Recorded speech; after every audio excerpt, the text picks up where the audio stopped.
Bueno, bendiciones, mis hermanos. Gracias por estar una vez más acompañándonos. Estamos en la clase de hoy en la casa de estudio virtual Reino de Dios. Hoy tenemos nuestra última sesión, nuestra última clase del curso presente, en el cual estamos en sistemas teológicos. Como ustedes pueden ver en la siguiente diapositiva, estamos estudiando y concluyendo el dispensacionalismo progresivo según ha sido presentado por Darrell Buck, y estamos utilizando como libro de texto el libro que se llama Teologías del Pacto y Dispensacional. Y como ustedes saben, lo hemos estado usando a través de todo el curso. Hoy estamos ya en la segunda parte del dispensacionalismo progresivo y vamos a entrar de lleno a la clase. Como ustedes saben, hemos estado estudiando ya 4 diferentes posturas. Ahora estamos en la última. Primero estudiamos la teología del pacto tradicional juntamente con todas las demás como un resumen general. Después de eso estudiamos la del pacto, luego la dispensacionalista, luego fuimos al pactualismo progresivo y ahora estamos concluyendo ya con la tercera clase sobre el dispensacionalismo progresivo. Esa es una tabla nada más para que veamos cuáles son los extremos a la izquierda, a la derecha, como dos sistemas opuestos que pues cada uno funcionan con sus propios principios y premisas, pero tenemos al centro dos posturas más que son más centristas y es en lo que hemos estado ya terminando el curso. El día de hoy vamos a entrar a dispensacionalismo progresivo parte 2 y como dijimos, Darrell Buck es el expositor en el libro y vamos a continuar con la exposición que él tiene. Su servidor ha hecho un resumen de la última parte de su exposición y vamos a entrar a ella de inmediato. Según Darrell Buck, tenemos aquí que hay 3 pactos de promesas y los 3 pactos que él selecciona de entre más pactos que hay en la Biblia es el abrahámico, el davídico y el nuevo. Al haber 3 diferentes pactos de promesa, entonces él dice a manera de introducción lo siguiente. Los pactos bíblicos que contienen promesas son 3. El abrahámico, o sea, el que se hizo con Abraham, el davídico, o sea, el que se hizo con David, y el nuevo pacto, el que es prometido que sería hecho con la casa de Judá y con la casa de Israel. Dice aquí más adelante, y esto lo vemos en el libro de Jeremías, más adelante lo vamos a especificar. Dice la justificación para establecer estas distinciones, o sea, ¿cuál es la base para establecer estas distinciones? Proviene de Gálatas 3, donde el apóstol Pablo distingue entre el pacto abrahámico, catalogándolo como un pacto de promesa, y el pacto mosaico, catalogándolo como un pacto de ley. Cuando menos así lo entiende Darrell Buck, que es de esa manera como el apóstol Pablo catalogó a cada uno de los pactos en 2 diferentes clasificaciones, uno como pacto de promesa y el otro como pacto de ley. Continuamos, dice así, cuando en el Nuevo Testamento se apela a Moisés, se puede estar refiriendo a las disposiciones del pacto, como en Gálatas 3, o refiriendo a la ley que señala hacia la promesa. Y hay 2 ejemplos, como en los discursos del libro de Hechos, donde Pablo, mencionando la esperanza de Israel, habla de la esperanza de la resurrección. O letra B, como en las observaciones de Jesús acerca de la ley y los profetas que señalan hacia el Cristo. ¿Ok? O sea que cuando se menciona la palabra ley, en referencia a la promesa, se puede estar refiriendo a una promesa que se encuentra en alguna de las partes proféticas de la Biblia hebrea, o también a cualquiera de las observaciones proféticas que señalan hacia el Cristo, tanto en el Pentateuco como en el resto de los profetas. Es lo que nos quiere decir. Seguimos. El pacto abrahámico tiene sus inicios en Génesis 12, del 1 al 3. Se implementó para solucionar la ruptura que había entrado en la creación a causa del pecado y que se había extendido a causa de la declaración de independencia de los seres humanos durante el episodio de la Torre de Babel. O sea que se implementa en respuesta que Dios hace a la entrada del pecado en la primera pareja humana y que luego también vemos cómo es que el ser humano, al extenderse incluso más el pecado entre toda la humanidad, vemos el episodio de la Torre de Babel, donde es un episodio ya total de rebelión y entonces entra históricamente a actuar nuestro Dios llamando a Abraham para establecer un pacto con él. Dice el siguiente párrafo, esa promesa comienza con un pueblo, una tierra y una nación, tal y como lo muestra Génesis 12 del 1 al 3. También prevé, o sea, ve de antemano, una esperanza de liberación a través de esa nación. Y finalmente prevé, vuelve a ver de antemano, a un soberano que provendría de esa nación, o sea, que procedería de esa nación, trayendo bendición e inclusión al mundo. Esta senda del pacto provee, aquí proporciona el remedio divino ante la presencia universal del pecado. Entonces vemos aquí como desde Génesis 12, del 1 al 3, se habla de un soberano que vendría y vendría a traer un remedio divino ante la presencia universal del pecado. Y también el remedio sería universal. En Génesis 15, del 18 al 20, se profundiza acerca de la tierra que recibiría esta nación, o sea, del territorio al que nosotros más después reconocemos que en las escrituras se la identifica como la tierra prometida. En Génesis 16:10 se habla acerca de la naturaleza múltiple de la simiente a la que se hace referencia en esa promesa. Y seguirá diciendo Darrell Buck en la siguiente diapositiva con lo siguiente. En Génesis 17:7 se le llama un pacto perpetuo. Estamos todavía dentro del pacto abrahámico. Y acá Darrell Buck enfatiza de que a ese pacto abrahámico se lo identifica como un pacto perpetuo. Estos son los compromisos que Dios hizo con Israel al tiempo que concebía un plan para el mundo. O sea que aunque estamos hablando de un Israel que es mencionado directamente, el plan era abarcar todo el mundo, a todas las naciones. Se trata de un compromiso eterno, dice Darrell Buck. En Génesis 17:8 se dice que la tierra de Canaán pertenecería a Abraham y a sus descendientes. Seguimos, vemos cómo sigue progresando en la escritura el pacto abrahámico. En Génesis 22 del 15 al 18 presenta ambos compromisos en paralelo, o sea, una línea corriendo juntamente en paralelo con la otra. Y dice la primera parte, un compromiso con los descendientes de Abraham, es decir, con el Israel étnico, así lo entiende Darrell Buck. Y dos, la promesa de que Dios bendeciría al mundo a través del nombre de los descendientes de Abraham, o sea, a través del Israel étnico. Vemos cómo son dos líneas paralelas, una que se refiere al Israel étnico, la otra que se refiere a todas las naciones, al mundo en general. Por tanto, esta promesa contiene dos elementos. Uno para el Israel étnico como pueblo, nación y territorio, así lo entiende Darrell Buck, y otro para el mundo. Y de igual manera lo entienden los otros dispensacionalistas progresivos, a los cuales él representa.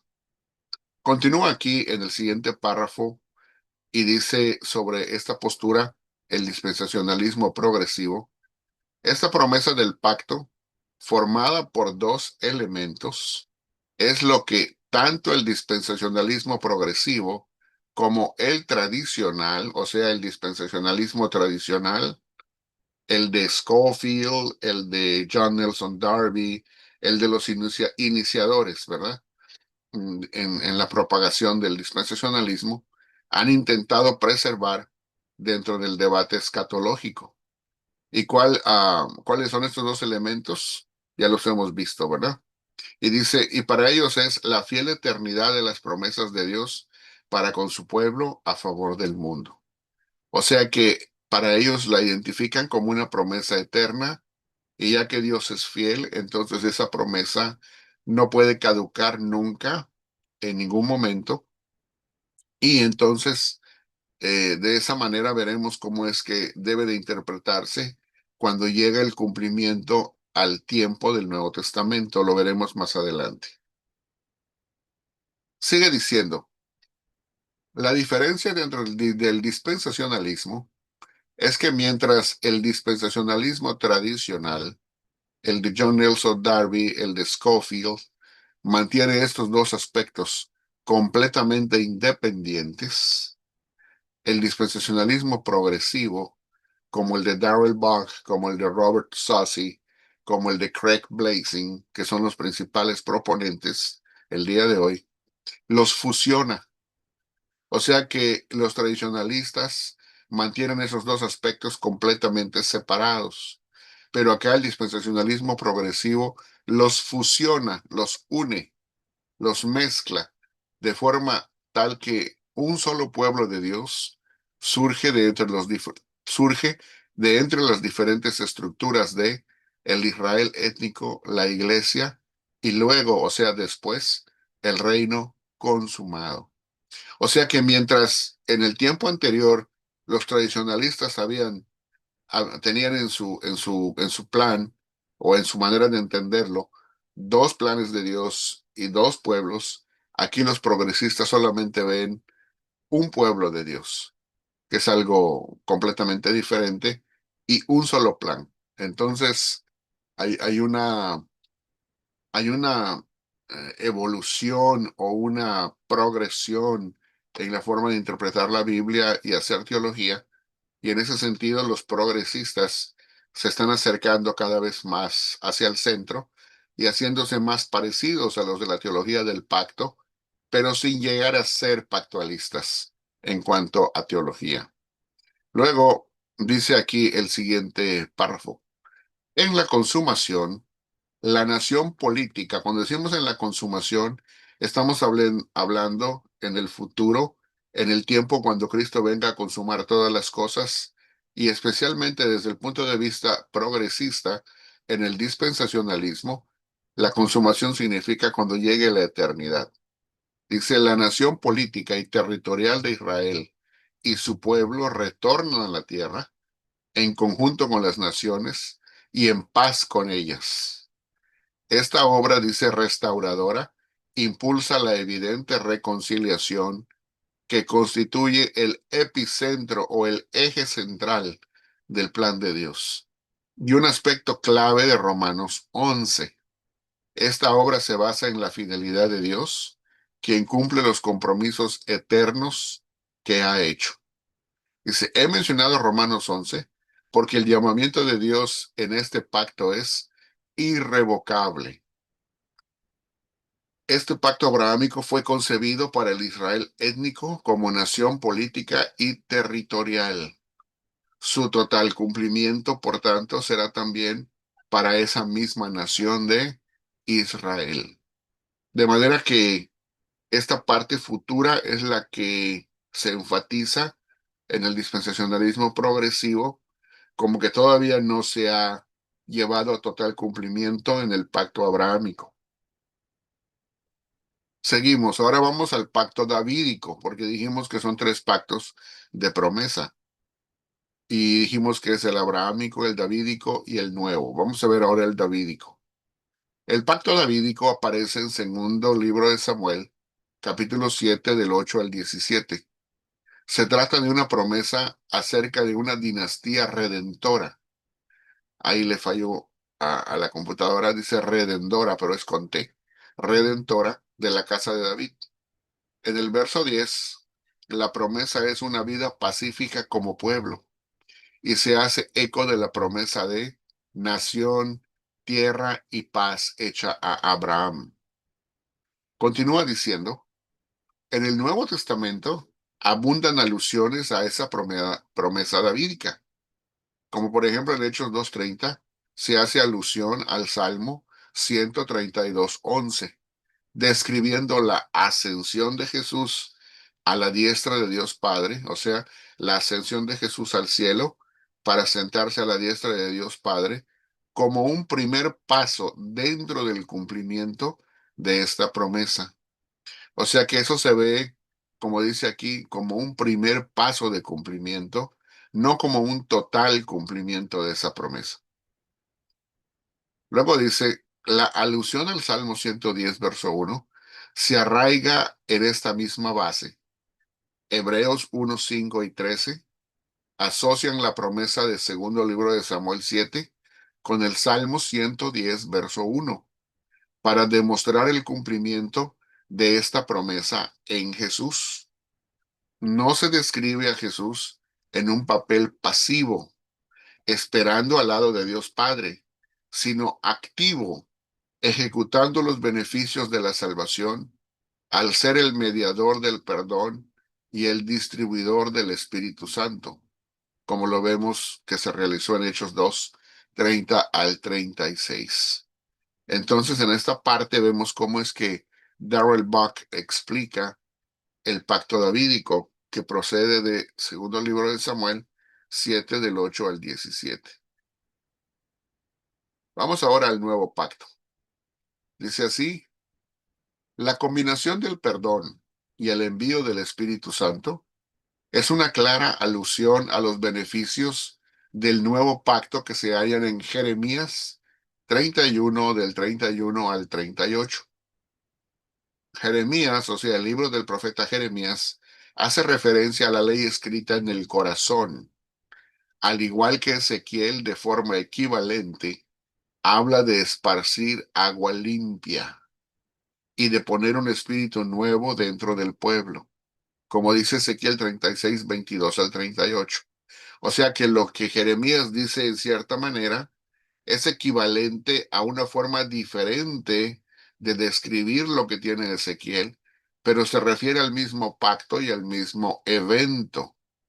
Dice, percatémonos de la referencia a la tierra y a la paz que se menciona nuevamente en Ezequiel en el capítulo 36, verso 24. Esto es algo que Darrell Buck enfatizará siempre en cuanto al punto de la tierra, al territorio y a la paz, porque es algo que en el dispensacionalismo progresivo, al interpretarse estrictamente en sentido literal, se dice que eso no se ha cumplido y que entonces se espera para un cumplimiento total para el futuro. Luego dice, los huesos secos de un Israel étnico muerto se levantarán de nuevo, según Ezequiel 39. Dice, obsérvese también cómo el Israel que aquí se menciona se compara con las naciones. Dice, la salvación de Israel ayudará a esas naciones a comprender a Dios.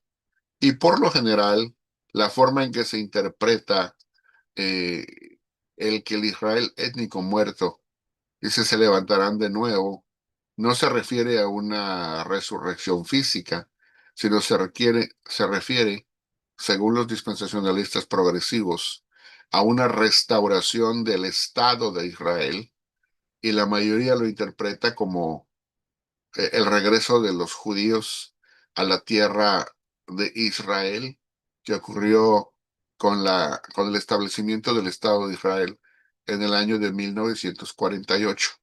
O sea que esos huesos secos de un Israel étnico muerto se interpreta como que el pueblo de Israel, donde quiera que hubiera estado, disperso entre las naciones, fue traído a la tierra de Israel y en 1948 aparece otra vez el Estado de Israel y se interpreta como el cumplimiento de Ezequiel, de la profecía de Ezequiel. No es una resurrección física de israelitas, sino se interpreta como una restauración nacional y territorial del pueblo de Israel desde el punto de vista de los dispensacionalistas progresivos. Dice aquí, Juan el Bautista brindó un argumento similar cuando declaró en Lucas 3, 15 al 17 que él no era el Mesías, pero que el camino del Mesías se conocería cuando el Mesías bautizara en Espíritu Santo y fuego.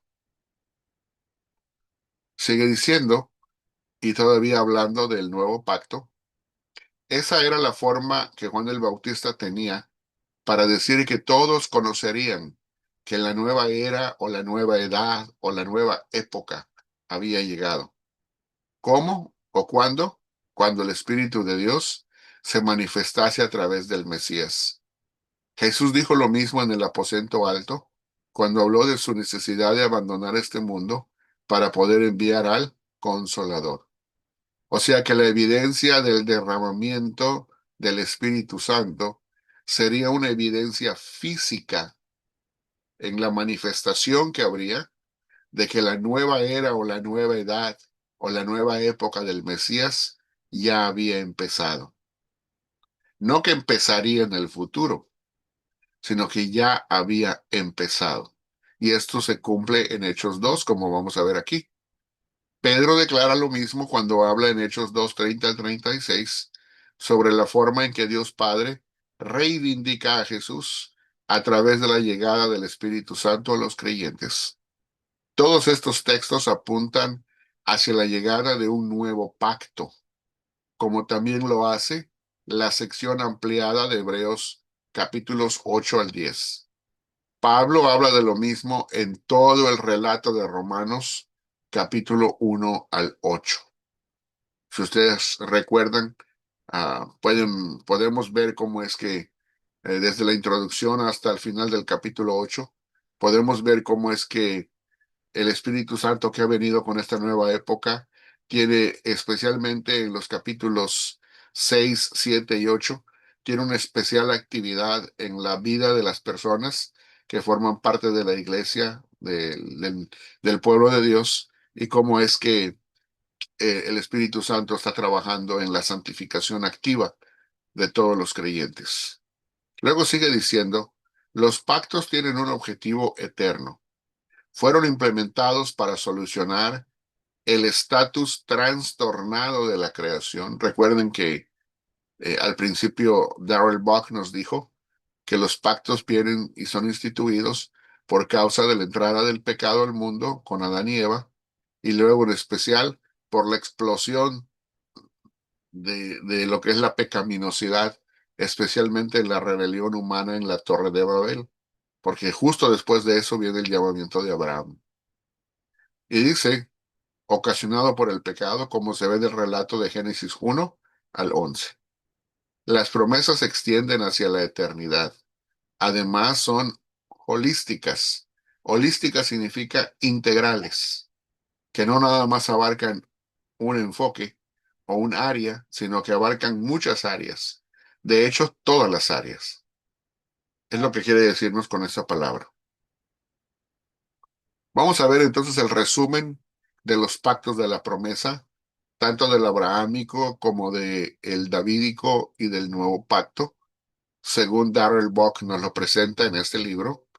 Y este resumen es muy bueno porque va a sacar el extracto y las partes comunes y lo que él quiere enfatizar de lo que él nota que la Biblia muestra en cuanto a estos tres pactos.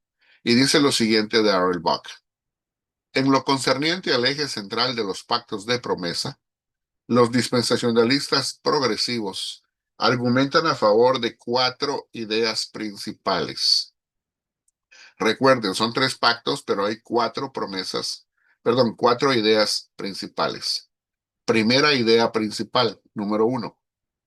Todos los pactos de promesa claves han sido cumplidos inicialmente. Nunca ellos van a decir que se han cumplido totalmente, como lo dirían los pactualistas progresivos, por ejemplo, o los de la teología del pacto, sino que han sido cumplidos inicialmente en el descendiente supremo, el Cristo, el gobernante davídico prometido, que ejecuta los beneficios de la salvación, dentro de los cuales están el perdón de pecados y la impartición del Espíritu Santo como los beneficios de esa salvación. Sigue diciendo, la evocación o el traer a la mención de estos tres pactos de promesa que ya han sido cumplidos inicialmente distingue al dispensacionalismo progresivo del del dispensacionalismo tradicional y también del dispensacionalismo revisado. El revisado es el de Ryrie, el de Walworth, el de Dwight Pentecost. Esos son los revisionistas en el dispensacionalismo. Entonces lo que está diciendo es que, como dice aquí, la interpretación más antigua de dispensacionalismo, que es la tradicional, interpretaba el pacto abrahámico como parcialmente cumplido. Debatía el cumplimiento del nuevo pacto, de hecho lo presentaba como no cumplido y lo ponía como un cumplimiento futuro, y ni siquiera era un cumplimiento inicial en la era del Mesías, sino en la era del Espíritu Santo, sino que se preveía como un cumplimiento totalmente para el futuro. En cambio, aquí ya lo ponen como un cumplimiento del nuevo pacto. Dice, y no ha aceptado el cumplimiento del pacto davídico. O sea que el dispensacionalismo tradicional y el revisado, hasta el día de hoy, no aceptan que el cumplimiento del pacto davídico ya se haya llevado a cabo.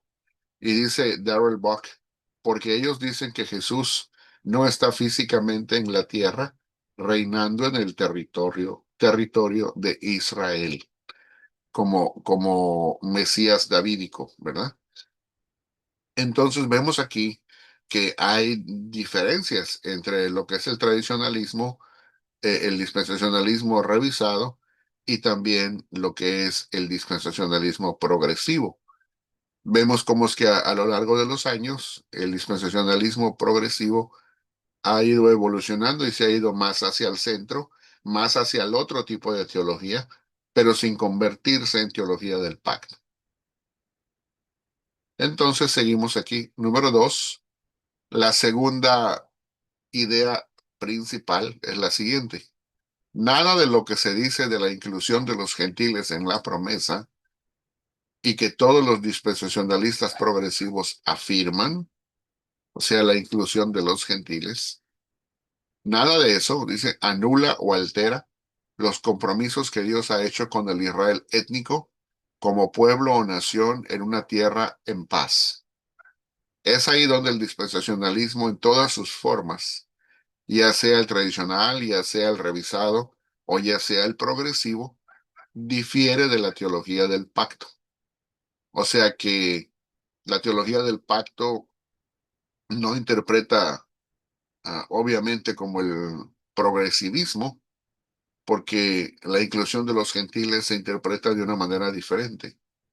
Para aquellos del pacto sí anula o sí altera los compromisos que Dios hizo con el Israel étnico. En cambio, para los dispensacionalistas no. Recuerden que aquí no estamos juzgando si esto está bien o está mal.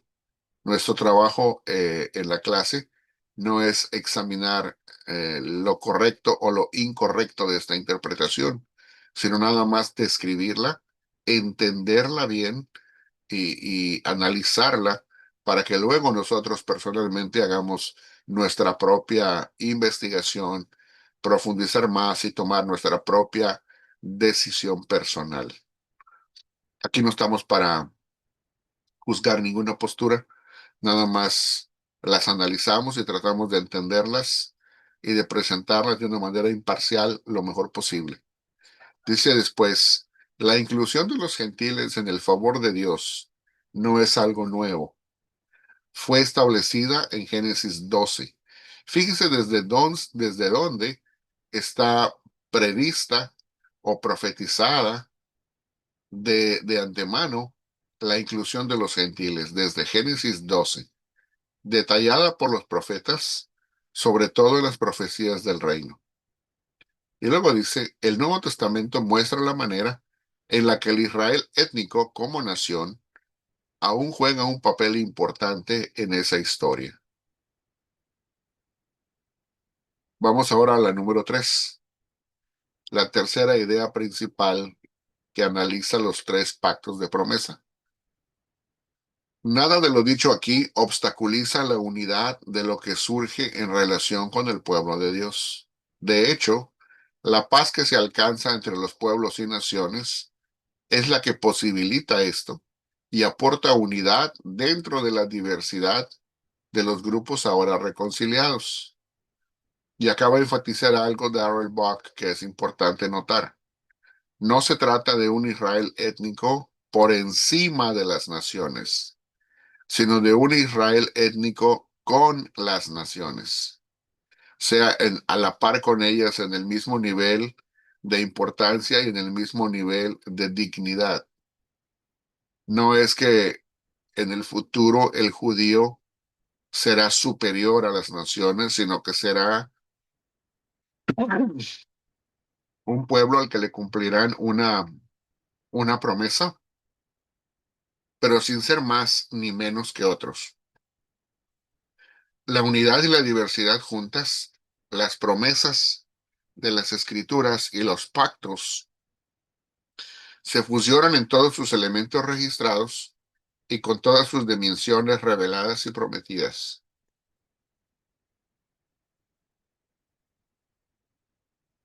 Disculpen este momento, estoy tomando un poco de agua. Se trata de otra aseveración que distingue al dispensacionalismo progresivo de la teología del pacto. ¿Cuál es? La siguiente. La preservación de la presencia de un Israel nacional y territorial es algo que todos los dispensacionalistas afirman. O sea que una de las diferencias del progresivismo en cuanto al dispensacionalismo es la preservación de la presencia de un Israel nacional y territorial. En pocas palabras, como un estado político, un estado geopolítico en el Medio Oriente. Es de lo que está hablando. ¿Ok? Seguimos en la tercera idea. Los creyentes israelitas o el remanente de Israel étnico pueden ser parte de la iglesia. Y eso es totalmente diferente a como creían los antiguos dispensacionalistas. Dice aquí, los creyentes o israelitas o el remanente de Israel étnico pueden ser parte de la iglesia. Y en este punto de vista, de hecho, lo son. Dice la iglesia, ahora conformada por judíos y gentiles, comparte ya las características de Israel. ¿En qué sentido? Como receptores de salvación, como dice primero de Pedro 2. Sin embargo, el Israel étnico visto desde la perspectiva masiva como nación, no desde el punto de vista salvífico, sino desde el punto de vista geopolítico, posee una esperanza de restauración que llega hasta el futuro, y esa restauración será completada en él, o sea, en el pueblo de Israel. Sigue diciendo Darrell Bock, una interpretación no anula a la otra, sobre la base de contextos diferentes. De esta manera sostenemos que existe unidad, inciso A, en los beneficios de la salvación y B, en el vínculo familiar como pueblo de Dios, pero que existe diversidad en las estructuras administrativas. Y la número 4, la idea principal número 4, en forma de resumen de los tres pactos de promesa es la siguiente. De esta manera se demuestra la fidelidad y veracidad de Dios en todos los ámbitos para con el Israel étnico. Dios es fiel al mundo a través de las promesas hechas al Israel étnico a través de su Cristo, es decir, su simiente. Esa fidelidad es eterna. Y lo vuelve a recalcar, ¿verdad? La transición desde el milenio y hasta el estado eterno, oigan esto, será una consolidación de lo que establecerá el milenio, que siempre tuvo como meta la paz y la reconciliación eternas entre las naciones, habría que decir, es de lo que está hablando, entre las naciones, entre Israel y las naciones que antes eran enemigas de Israel. O sea que el Mesías traerá una paz universal. Dios se compromete para siempre con lo que ha prometido. Y eso es el resumen de las páginas 142 a las 151. Y de ahí pues vamos a pasar a las preguntas de análisis de la primera sección que hemos concluido ya en cuanto a ponencia.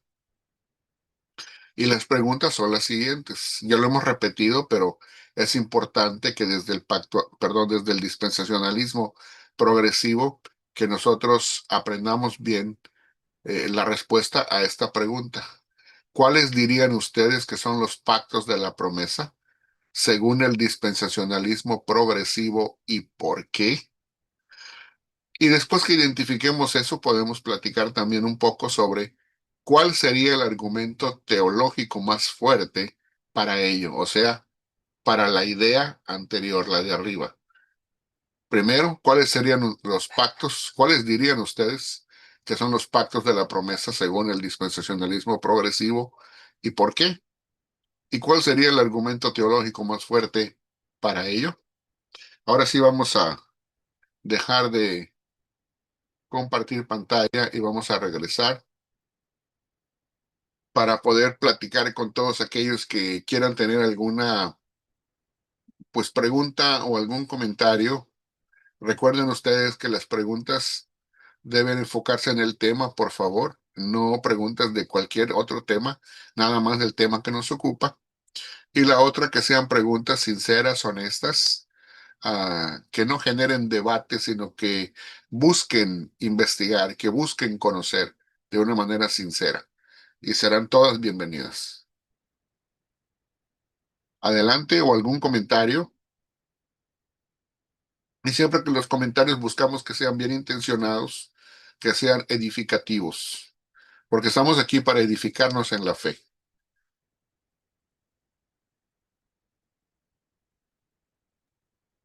Bendiciones, hermano. Sí, adelante.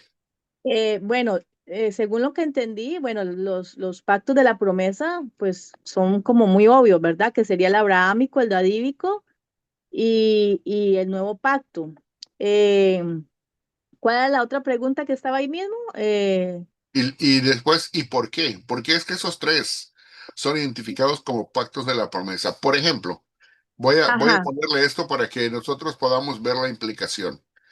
¿Por qué, por ejemplo, el autor Darrell Buck, habría que leer más toda la ponencia que tiene ahí, pero deja dos pactos que también están en la Biblia y él no los coloca como pactos de promesa, que son el pacto con Noé, el que hace con Noé en Génesis, y el pacto con el pueblo de Israel, el pacto mosaico que se hizo en el Sinaí.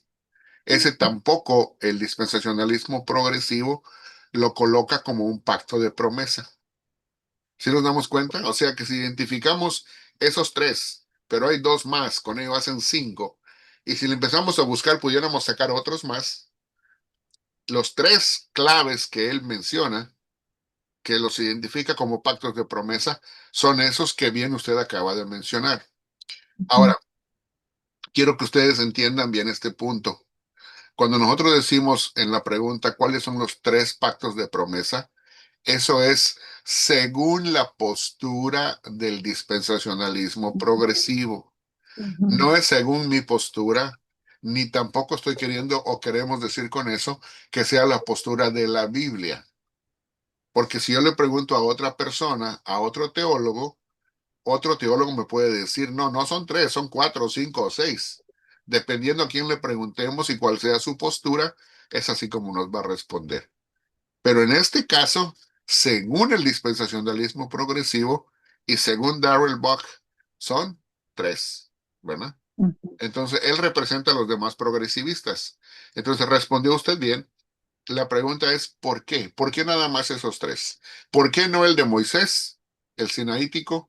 ¿Y por qué no el de el Noé, de Noé. el noágida, ¿verdad? Ajá.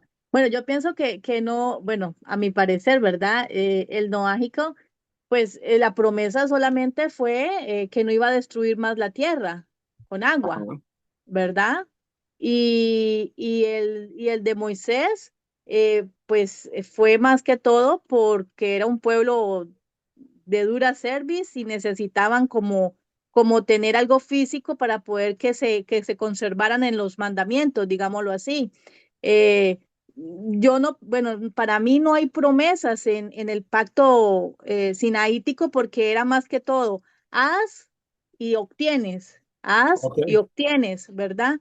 Entonces pienso que no era como o sea, como lo que tenemos ahora en el nuevo pacto, que es un pacto de promesa sin, sin, eh, solamente es el creer, sin obras, digámoslo así, ¿verdad? Entonces, pienso en eso. ¿Y por qué solamente esos tres? Bueno, ahí ya no sabría. Muy bien, no hay ningún problema. Gracias por su comentario, hermana. Bien recibido. Recuerden que podemos comentar con sinceridad. Decimos, si lo demás no lo sé, no lo sabemos. No, no lo sabemos, todos no sabemos todo. Estamos aquí para aprender unos de otros. Adelante, Isaac.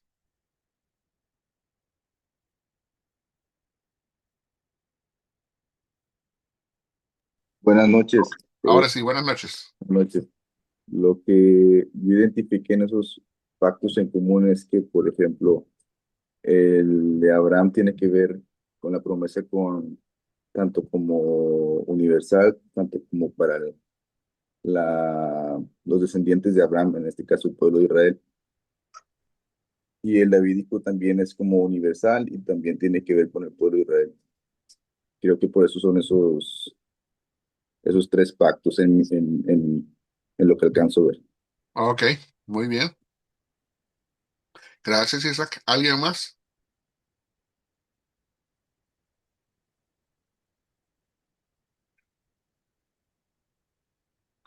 ¿Alguien más quiere animarse o atreverse en el buen sentido del término a un comentario o a una pregunta? Abre tu micrófono, John.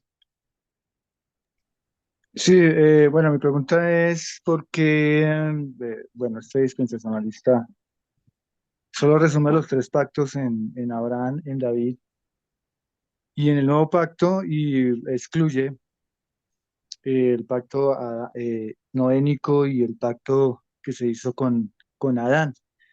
¿Cuál es la razón principal por la cual él los excluye? Pues porque pues en el pacto de Adán, pues digamos que se habla de la simiente que de alguna manera va a triunfar. Eso se lo dice a Eva, ¿no? Ajá. Digamos, como en esa parte. Y ahí hay una alusión digamos, a la promesa mesiánica. Eh, ¿Cuál es la razón de excluir esos pactos? Bueno, muy bien. Vamos a tomar en consideración también eso que nos aportó John. ¿Alguien más?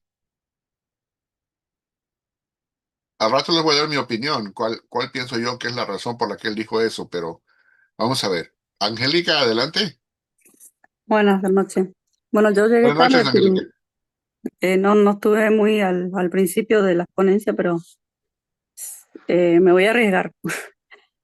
Si no entiendo mal, creo que tiene que ver con la prioridad que se le da a Israel en esos tres pactos, la prioridad como reinando sobre el resto de las naciones, porque a David, en el pacto davídico, se promete un rey que ellos todavía están esperando, o sea, el dispensacionalismo espera un rey físico, Ok, a Cristo físicamente.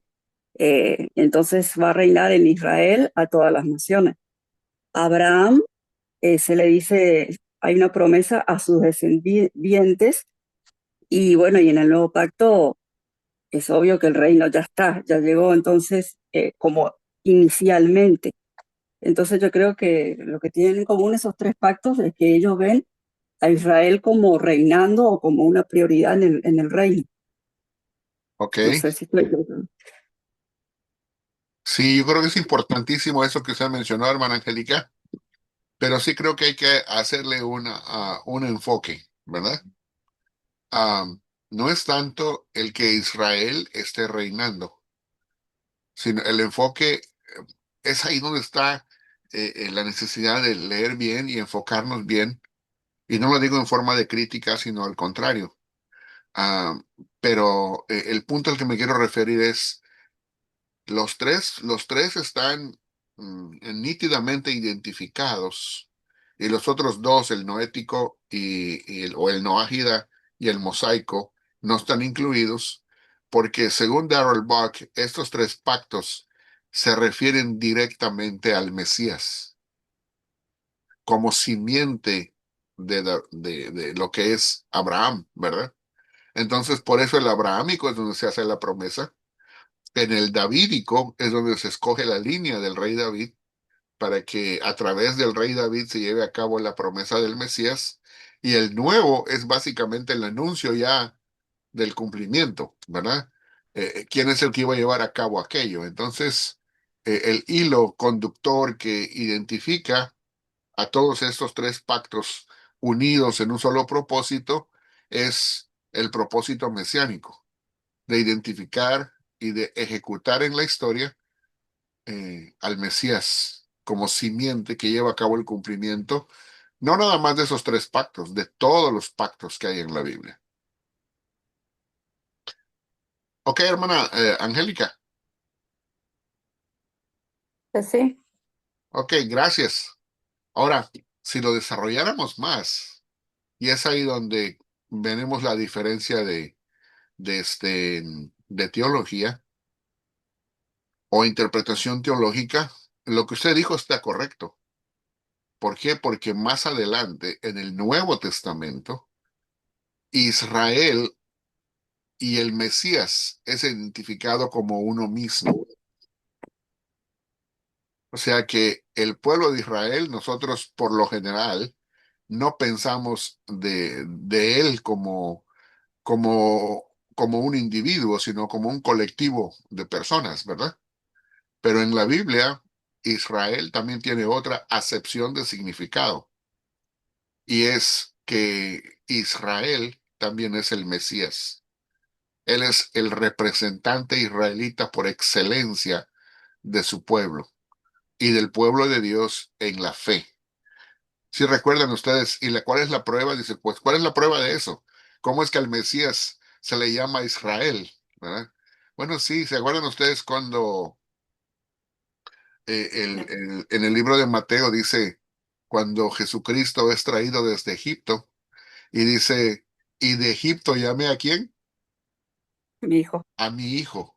Y cuando nosotros vemos el contexto, ¿a quién se refería en el contexto original? a Al Israel. pueblo de Israel. Pero en el Ujú, cumplimiento en el Nuevo Testamento se le llama Israel ¿a quién? Al ujú, Mesías. así es. Como diciendo, lo que el pueblo de Israel no pudo hacer en toda la encomienda que yo le di, el verdadero Israel lo va a hacer. Pero este verdadero Israel es el Mesías. No es otro pueblo, sino que es el representante israelita por excelencia. Entonces es ahí donde tenemos que ir enfocando y clarificando más nuestra teología, porque entonces vemos que hay un Israel verdadero, que en este caso es Jesús, en el que se cumple el verdadero propósito de haber elegido un pueblo.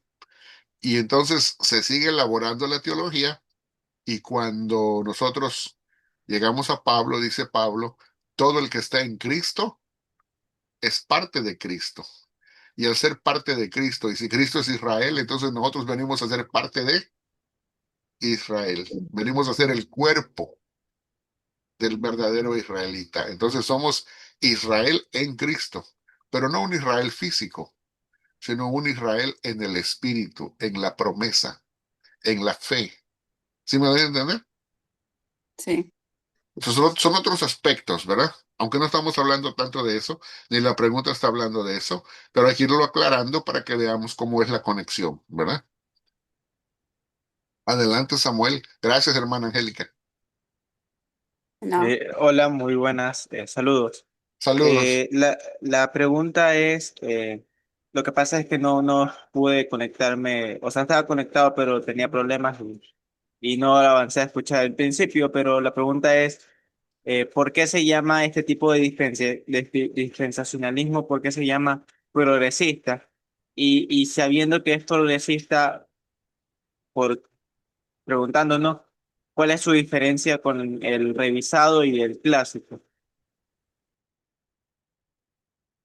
Bueno, lo que estamos viendo ahorita, la pregunta que hicimos es que dentro de lo que es el dispensacionalismo progresivo y en especial el que presenta o representa Darrell Buck en el libro que estamos estudiando, que se llama Teologías dispensacionalista y pactualista, él nos dice que desde ese punto de vista son tres los pactos de promesa.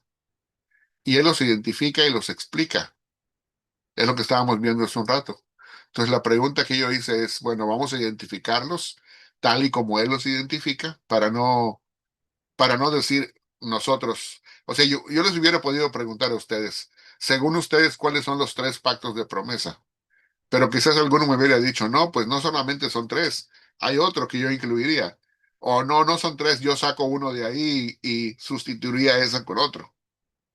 O sea, pero no es la opinión de nosotros, sino la opinión de Darrell Buck, que es el representante de esa postura. Entonces, él nos dice que son tres. Entonces, mi pregunta es, recordemos, ¿cuáles son los tres que él mencionó? Abrahámico, davídico y el nuevo pacto. Pero yo le agregué el pedacito, ¿y por qué?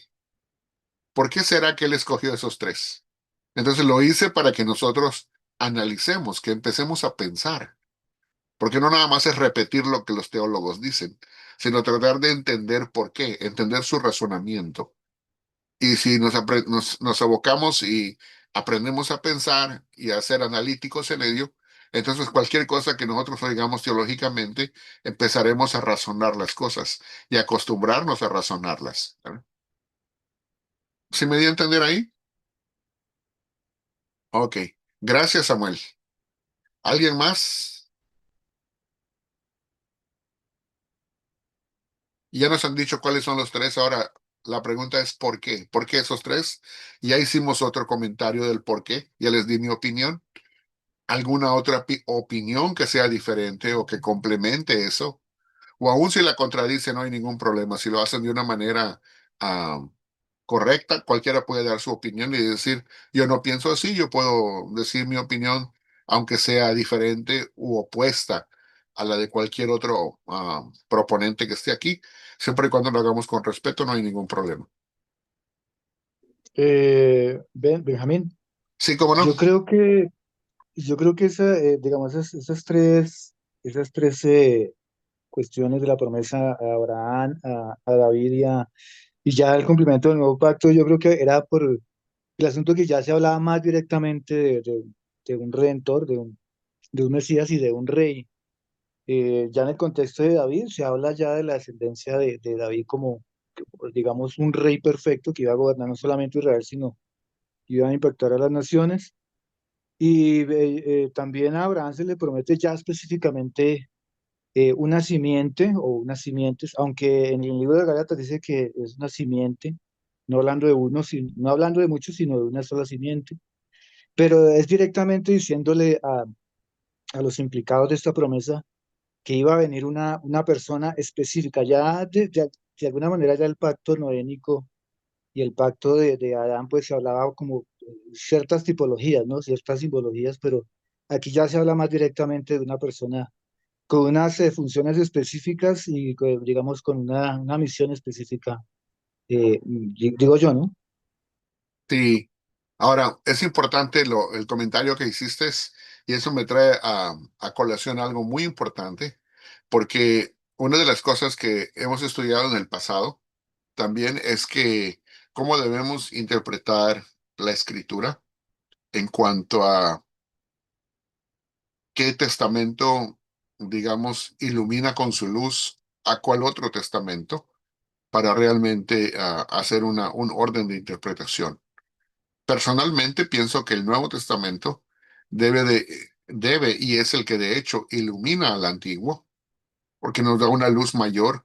Cristo nos viene a dar una iluminación, una revelación mayor, tanto de contenido como en calidad de interpretación en cuanto a los temas del Antiguo Testamento que se cumplen en el Nuevo. Y el punto es que cuando llegamos a Gálatas capítulo 3, el capítulo 3 de Gálatas nos dice algo sumamente importante, que nos dice que cuando nosotros leemos Génesis capítulo 12 y dice, te bendeciré a ti, y en tu simiente serán benditas todas las familias de la tierra, cualquiera que lo hubiera leído, o en tu descendencia, o en tu simiente, hubiera interpretado que se refiere al pueblo de Israel étnico, porque serían los descendientes naturales del pueblo de Abraham, ¿verdad? Y es así como lo leemos naturalmente. Pero cuando llega Pablo, él no lo lee de esa manera. Y de hecho hace una corrección, porque él dice, y cuando dice y a tu simiente, dice él, no estaba hablando como de muchos, como descendientes, que sería todo el pueblo, sino como de uno, dice él, es a saber, Cristo. O sea que ahí volvemos a tener otra forma de identificar a Jesús como el verdadero Israel, como el verdadero descendiente de Abraham. Entonces eso nos lleva a pensar y a interpretar que cuando leemos la escritura en Génesis 12, no necesariamente se está refiriendo al pueblo de Israel étnico, aunque así lo interpretan los dispensacionalistas.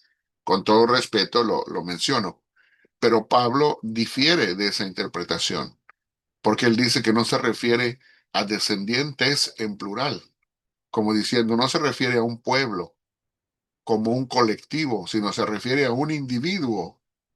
¿Y por qué la simiente se refiere a un individuo? Porque desde el principio se refería a un individuo. En Génesis 3:15, ¿cómo dice?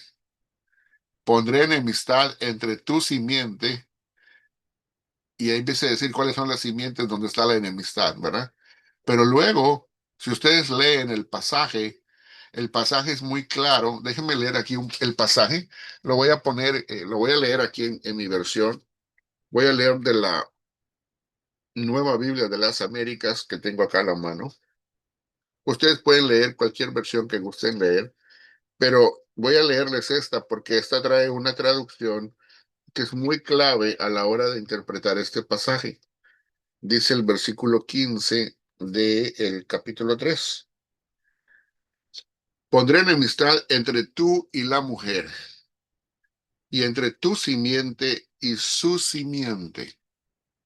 En la Valera, si no me equivoco, dice esta, pero acá no dice esta, sino que el hebreo original dice él, el pronombre singular masculino, tercera persona.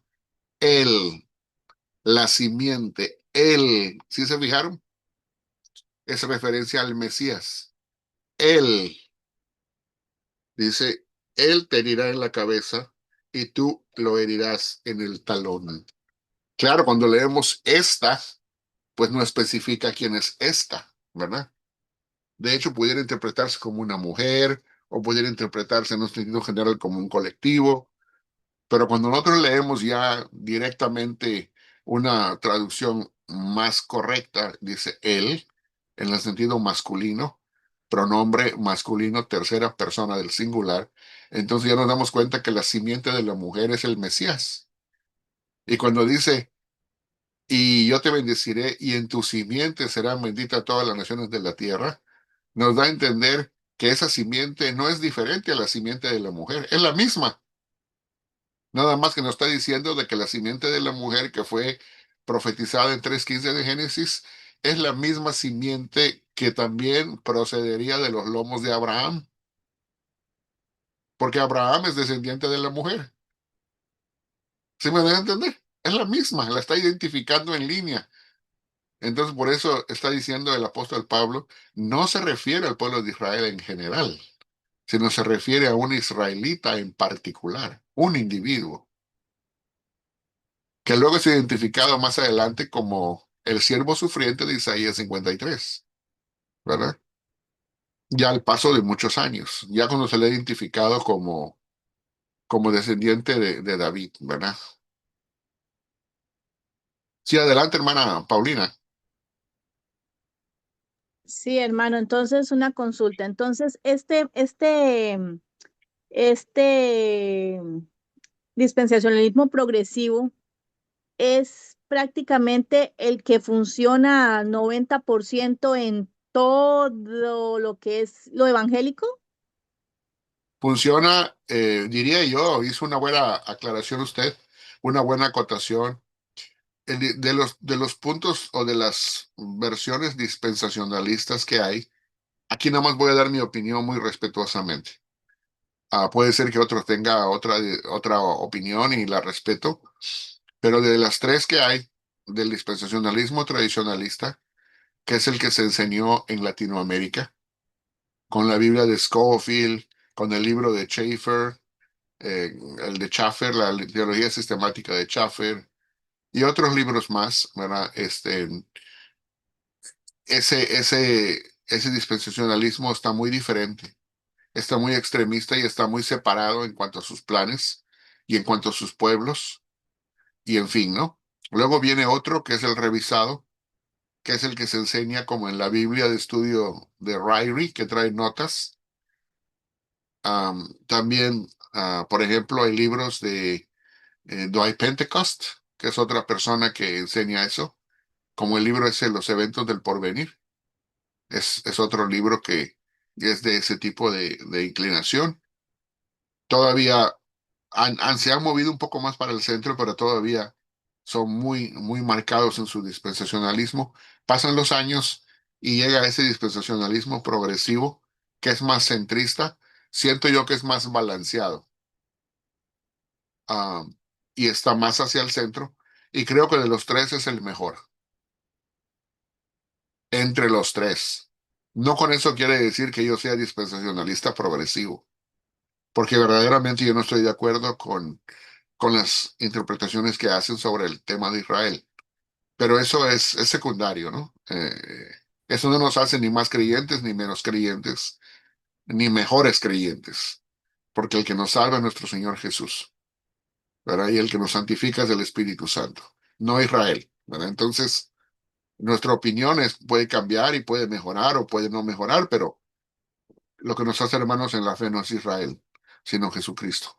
Y cuando digo Israel me refiero al pueblo de Israel, ¿verdad? Entonces, es muy importante notar eso, ¿verdad? Pero de los tres pienso yo que es el mejor, el más centrado, el más balanceado.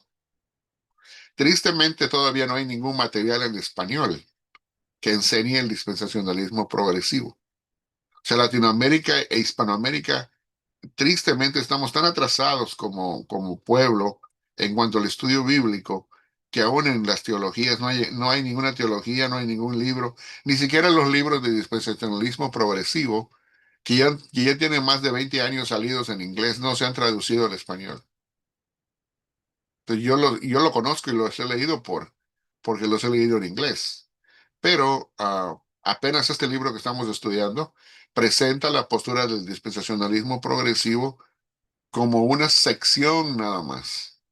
Y sí, o sea, se tradujo en el 2023, pero para que usted entienda todos los pormenores de las diferencias entre uno y el otro dispensacionalismo, tendría que conocer bien cada uno de los temas para decir, ya veo dónde difiere este con el anterior.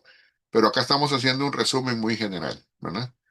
Y no pretendo que usted sepa todo, porque ni yo lo sé. Entonces, ni yo sé todas las diferencias. Estamos viendo las más básicas, ¿verdad?